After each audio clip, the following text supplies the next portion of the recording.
Ayan, mag-prepare po tayo ng breakfast. At ayan po, ang aking breakfast for today is scrambled eggs with tomatoes.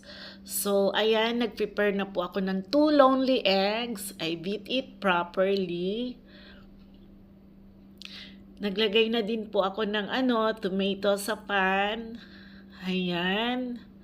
So, mag-wait lang tayo. Mga 1 minute, luto na po yan siya. So, i-mix ko lang properly. Ayan. Medyo soft pa yung egg. Gusto ko ganyan, medyo soft siya. So, ayan, ready na po. Nilagay ko na po siya sa isang plate.